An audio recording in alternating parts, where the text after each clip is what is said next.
मेरे साथ सूचना और प्रसारण मंत्री अनुराग ठाकुर जी जुड़ गए इस वक्त। मैं सीधे चलता हूं अनुराग ठाकुर जी के पास। अनुराग जी, सबसे पहले जानना चाहता हूं, विपक्ष ने यह आरोप लगाया है कि उनके 2 सांसदों को चोट लगी है, उनके सांसदों को मारा पीटा गया, बाहर से लोग बुलवाए गए और सदन की कार्रवाई जब नहीं चल रही थी तब मार्शल बुलवाए गए, जो कभी नहीं होता है सदन के अंदर। क्या कहेंगे इन पर? यह विपक्ष का आरोप है, राहुल गांधी ने कहा है।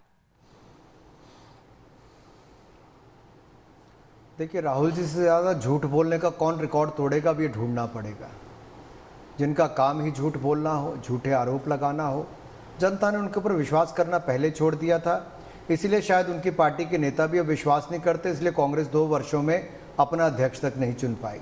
जहाँ तक पार्लियामेंट की कार्रवाई की बात है, कांग्रेस और कुछ विपक्षी दल पहले दिन से नहीं चाहते थे कि पार्लियामेंट चले, वॉशआउट चाहते थे और उन्होंने उसके लिए पूरा सब कुछ किया है। लेकिन जितने गंदे तरीके से किया है, अशोभनीय तरीके से किया है, असंसदीय तरीके से किया है, उसने संसद की गरिमा को ठेस पहुंचाई है। इन्होंने हल्ला भी किया, हंगामा भी किया, हाथापाई भी की और हुड़दंग भी मचाई है। आप इतने वरिष्ठ पत्रकार, आप इतने वरिष्ठ एडिटर हैं, आप मुझे बताइए, आपने तो 30 वर्ष के अपने इस इतिहास में क्या आपने दीपक भाई कभी देखा पार्लियामेंट में ऐसा हुआ? मैं भी चौथी बार का सांसद हूं, 2 बार विपक्ष में, 2 बार सत्ता पक्ष में। हम भी विपक्ष में थे, हम भी सरकार के खिलाफ मोर्चा खोलते थे, कभी टेबल के ऊपर नाचते नहीं थे, स्पीकर के या चेयरमैन के मुंह के ऊपर कभी फाइल नहीं फेंकते थे, कभी पार्लियामेंट के सिक्योरिटी स्टाफ को गले से नहीं पकड़ते थे, कभी शीशा तोड़ के सिक्योरिटी के अफसरों को घायल नहीं करते थे। इतना असंसदीय, अशोभनीय व्यवहार पीड़ा देती है अंदर अंदर तक। दुनिया के सबसे बड़े लोकतंत्र में ये कांग्रेस के, तृणमूल कांग्रेस की और आम आदमी पार्टी के सांसदों ने किया है। और जो कुछ बाकी राजनीतिक दल उनके साथ खड़े होते हैं, उनको भी आत्मचिंतन करने की जरूरत है। जब वो वीडियो को देखेंगे, कांग्रेस की 2 सांसदों ने महिला सिक्योरिटी ऑफिसर को गले से पकड़ लिया।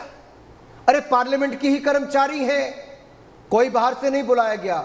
इसलिए खड़ी है एक भारत माता की बेटी कि दुनिया के सबसे बड़े लोकतंत्र में कोई ऐसी हादसा ना हो। पहले उनको शीशा तोड़कर घायल किया एक दिन, अब उनको सदन के अंदर गले से पकड़ के अपनी ओर खींचा।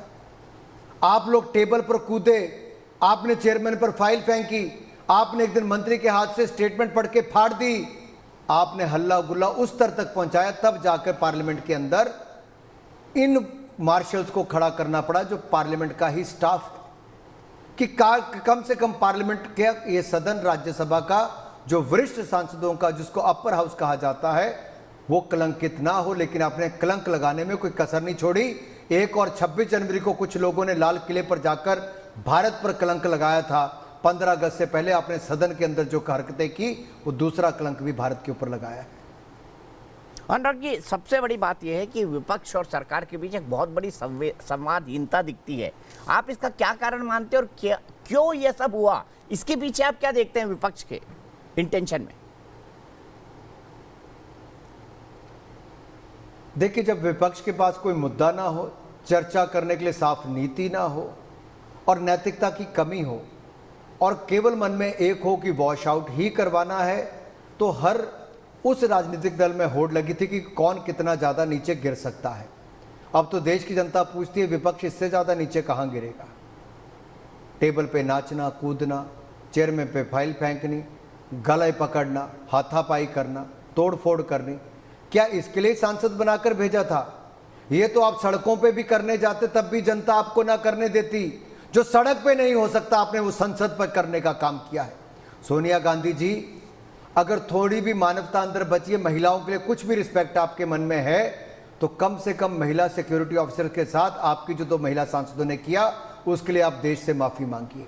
राहुल गांधी जी, झूठ बोलना बंद कीजिए और झूठा प्रोपेगेंडा बंद कीजिए। आपके सांसदों ने जो कल आरोप लगाया, आज जो वीडियो सामने आया, वो सारे देश ने देखा है कि आपके सांसद कितना झूठ बोलते हैं और आप तो झूठ की फैक्ट्री हो। सबसे बड़ी बात मैं आपसे कहना चाहता हूं, छाया वर्मा और फूलो देवी नेता, इन दोनों ने आरोप लगाया, न केवल इनको पीटा गया बल्कि इनको चोट भी आई, चोट भी दिखा रहे थे सार्वजनिक तौर पर दोनों आज।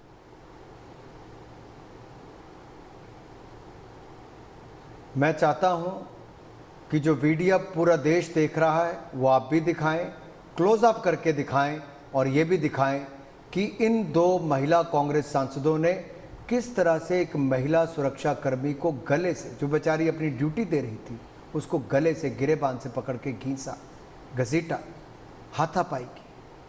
क्या उस महिला सुरक्षा कर्मी की कोई अस्मिता नहीं है?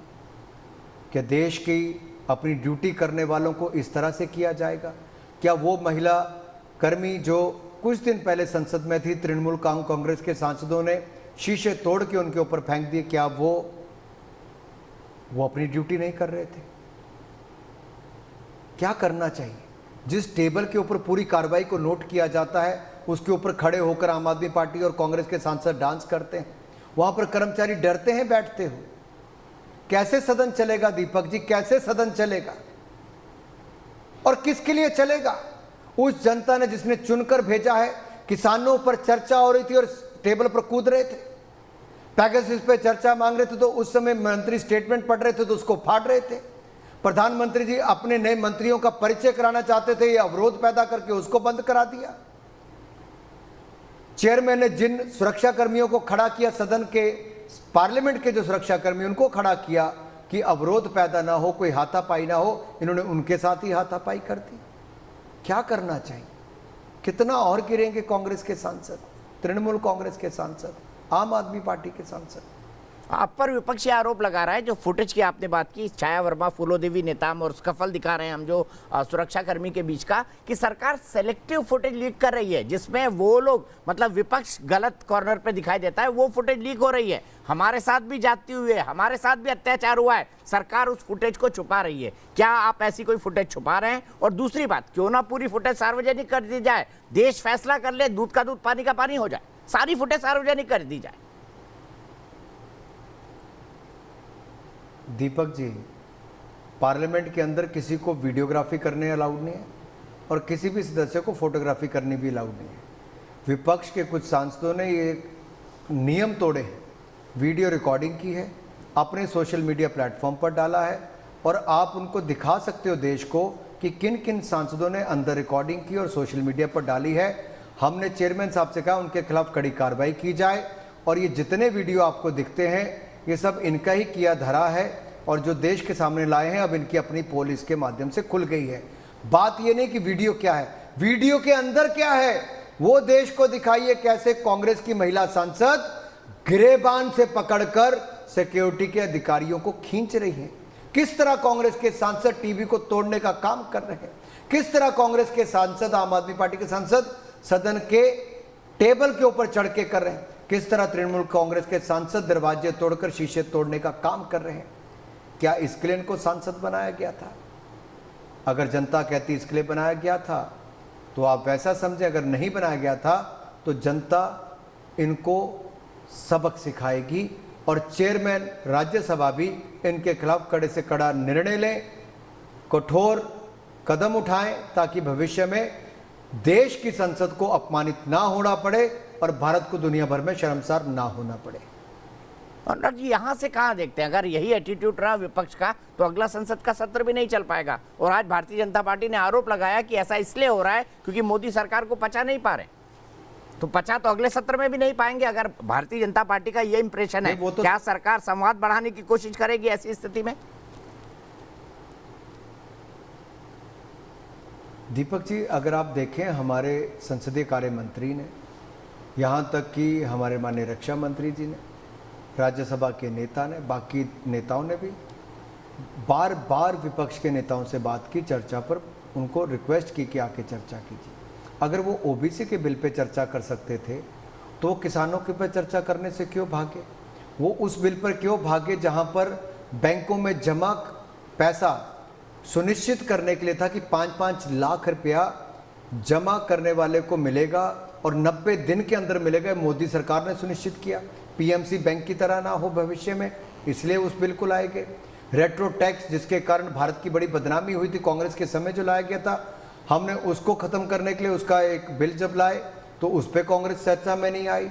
अगर वो ओबीसी पर आ गई और फार्मर्स के चर्चा पर भाग नहीं लिया तो क्यों? ओबीसी बिल पे तो चर्चा की, प्रश्नकाल में क्यों नहीं प्रश्न पूछे? बाकी बिलों पर क्यों नहीं चर्चा की? होम्योपैथी पर क्यों नहीं की? इतने इंपॉर्टेंट बिल इस सदन में आए, चर्चा क्यों नहीं की? क्यों चर्चा से भागी विपक्ष? एक चीज मैं आपको सुनवाना चाहता हूं, मेरे पास एक स्टेटमेंट है फूलो देवी नेता जिन्होंने कहा उनको चोट लगी। यही सवाल मेरे सहयोगी ने उनसे पूछा। अनुराग जी सुनिएगा, एक मिनट। फूलो देवी नेता क्या कहा और मेरे सहयोगी ने क्या सवाल पूछा, जरा दिखाइए।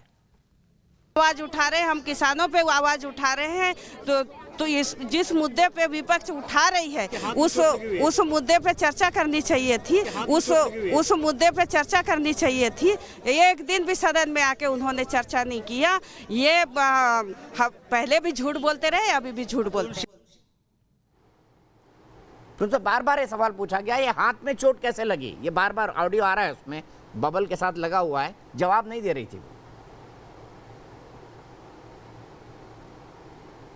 दीपक जी, वो कह रहे हैं किसानों पे चर्चा।